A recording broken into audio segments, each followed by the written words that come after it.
So in this video, we're going to be talking about even functions and odd functions. Now, these don't necessarily have anything to do with the degree of the function, okay? But I will draw a connection between those two concepts toward the end of the video, all right? So a function is said to be even if and only if the following is true. Whenever the point xy is on the graph of f, then the point negative xy is also on the graph, okay? Now, hopefully, the connection between xy and negative xy is bringing something back that we learned recently. And I'll let you know about that in just a second as well, okay? An easier way to write this is just to say that f of negative x is equal to f of x, and that this would have to be true for all points on the graph of the function, okay? Odd functions, a function is said to be odd if and only if whenever the point xy is on the graph of f, then the point negative x, negative y is also on the graph. So again, when you see this point xy and this point also negative x, negative y, that should bring back something that you recently learned, okay? So another way of writing that is f of negative x is equal to the opposite of f of x, or negative f of x, okay? So another way to think about even and odd functions, a function is even if and only if its graph is symmetric with respect to the y-axis. Okay, so we just talked about that recently, and that's kind of where this connection between xy and negative xy comes in, okay? If this is true, then we've got a graph that's symmetric with respect to the y-axis. That makes it an even function, okay? An odd function would be symmetric with respect to the origin, okay? And again, that's where the connection between this point, x comma y, and negative x, negative y, these points would be said to be symmetric with respect to the origin, okay? So even functions are going to be symmetric with respect to the y-axis. Odd functions are symmetric with respect to the origin, okay? Now, I feel the need to say this here. A function cannot be both even and odd, okay? There are some equations that might have that relationship both symmetric to the y-axis and the origin, but those would be something like circles or ellipses or something like that, and those are not functions, okay?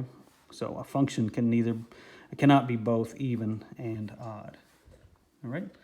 So let's look at a few example problems here. We've got 4, and we're going to determine these algebraically, okay? So here we've got a quadratic equation. So let's check to see if it's even first, okay? So I'm going to replace x with negative x. Okay, so notice here I've substituted negative x in for x. I'm going to clean it up using algebra.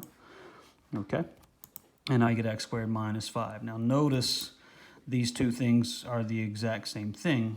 So because that's true, f of negative x is equal to f of x, which makes this an even function. Okay, all right, in number 2, we've got a cubic function. So let's check to see if it's even first. So we're going to replace x with negative x. We're going to clean that up here. And notice here, these are not the same, okay? They're a little bit different, so that's not going to be an even function, all right? Okay, they're close, but notice x cubed here, negative x cubed, the ones have the same sign, but these don't, so those are different, so not an even function. Let's check to see if it's odd now, okay? So we already have replaced x with negative x, so I'm not going to do any more here, but I am going to, I'm going to factor out a negative. So notice that I'm using this, okay? I've already evaluated g of negative x, and I get negative x cubed minus 1, okay? But I want to see, when I factor out a negative, notice I get negative and then parentheses x cubed plus 1. So remember, to be odd, we said f of negative x had to equal negative f of x, or the opposite of the function we originally started with, okay? So notice this is not the opposite of this. Again, it's close, all right, but it's not truly the opposite, okay? So this function would neither be even nor odd, all right? Let's check 3. We've got another cubic function here. Let's check to see if it's even. So I'm going to replace x with negative x. Let's do the algebra, clean it up. Okay, and again, notice these are not the same, all right? They're close. Again, the 5x cubed was positive, now negative. X was negative, now positive, okay? So this function is not going to be even, all right? So we've already established that f of negative x equals this, okay? Well, what happens if we factor a negative out of here? Let's see what happens. If we factor a negative out of there, notice we get negative and then 5x cubed We factor a negative from here, we get minus x. And notice this, okay, is exactly the opposite of what we started with there, okay? So because this and this are opposites, that means we have an odd function, okay? And without factoring, the reason I show this factoring, if you didn't show that factoring, you know, this is a better way to see that this is truly the opposite of what we started with, okay? And number 4, let's check to see if it's even. So we're going to replace x with negative x here. When we clean that up, we notice that we get the same thing that we started with. I started with 1 over x squared in my original function. When I replaced x with negative x, I got the exact same thing, 1 over x squared. So that makes this an even function, okay? So one of the things hopefully you notice here, this has an even degree. So the degree here is 2, all right? Even degree functions cannot be odd, okay? So I don't even need to test. If this function were not even, I could move on. It's not going to be an odd function either. Notice the largest degree here is an even number 2. All right, so this function couldn't be odd regardless, okay?